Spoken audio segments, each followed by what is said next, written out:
Hello everyone, আসসালামু আলাইকুম। আজকের রেসিপিতে ছিল নবাবী সেমাই। নবাবী সেমাই বানানোর জন্য এখানে আমি প্যানে কাজু বাদাম, কাঠবাদাম, কিশমিশ ঘি দিয়ে নিয়েছি। ঘিতে ভেজে নিচ্ছি। ঘিতে ভেজে নেওয়ার পর এটা একটু লালচে হয়ে গেছে, ভাজা হয়ে গেছে। এবার আমি এখন লাচ্চা সেমাই দিয়ে নিয়েছি।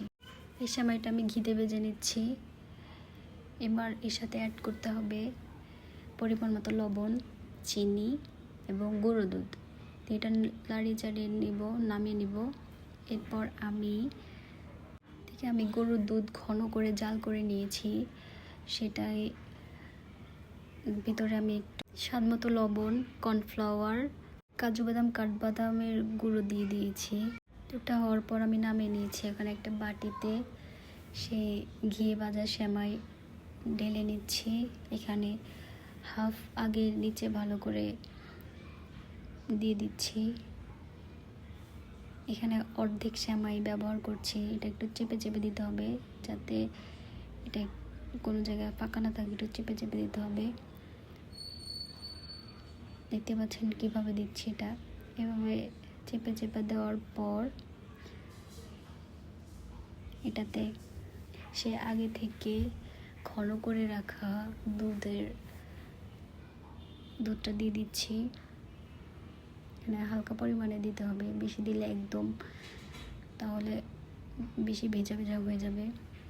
আমি পরিমাণ মতো এখানে দিয়ে দিয়েছি দুধ। এটা দেওয়ার পর এখন আমি সেই বাকি সেমাইটুকু এর উপরে দিয়ে দিচ্ছি। দুধটা আঠালো আঠালো ছিল, সেই জন্য ওটা একদম ওই সেমাইটার ভিতরে ঢুকে গেছে। এখন এই উপরের এই সেমাইটা আবার চেপে চেপে দিচ্ছি, যাতে এটা ওটার সাথে লেগে যায়। এটা 2 লেয়ার হয়ে গেছে।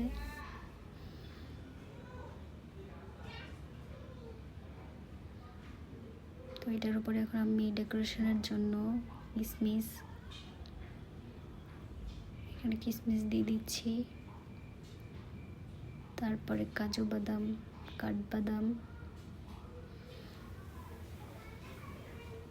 এগুলো দিয়ে দিচ্ছি, যাতে দেখতে সুন্দর হয়।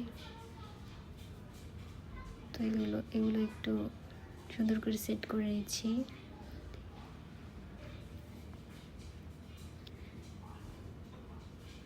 খাবারটার ডেকোরেশন যেরকম হবে, মানে দেখতে যত ভালো হবে, খেতে কিন্তু তত খেতে মন চাইবে। তো এরপর আমি সেই ঘিয়ে ভাজা কাজু বাদাম, কাঠবাদাম, কিশমিশ সেই গুঁড়োটা দিয়ে দিচ্ছি। দেখুন, দেখতে কিন্তু অসাধারণ সুন্দর লাগছে।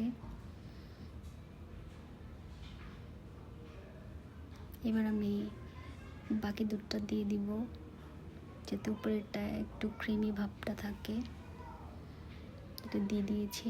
এবার আর একটু কিশমিশ অ্যাড করছি। দেখুন, দেখতে কিন্তু অনেক সুন্দর হয়েছে। আমার নবাবী সেমাই কমপ্লিট। এবার পরিবেশনের পালা। দেখুন সেমাইটা কীরকম হয়েছে। তো এটা ফ্রিজে রেখে সেট করতে হয়। তো ফ্রিজে রেখে আবার ভিডিও করব, এত টাইম নাই। তো তাই আগে ভিডিওটা করে দিয়েছি। ফ্রিজে রাখলে এটা আরও বেশি ভালো হবে। তো আমি ফ্রিজে রেখেছিলাম, তারপরেই বাসার সবাইকে পরিবেশন করেছি। তো দেখুন আমার নবাবী সেমাইটা কীরকম হয়েছে। এটা খেতে অসম্ভব সুন্দর ছিল এবং সুস্বাদুও ছিল। খেতে অনেক মজাদার ছিল খাবারটা। ডেজার্ট হিসেবে অনেক ভালো একটা খাবার। তো বাঙালি সবসময় মিষ্টিতেই বেশি কমফর্ট ফিল করে, কারণ বাঙালি মিষ্টি বেশি পছন্দের খাবার। আপনারা বাসায় ট্রাই করতে পারেন। তো জানি না আমার রেসিপি আপনাদের কীরকম লাগে।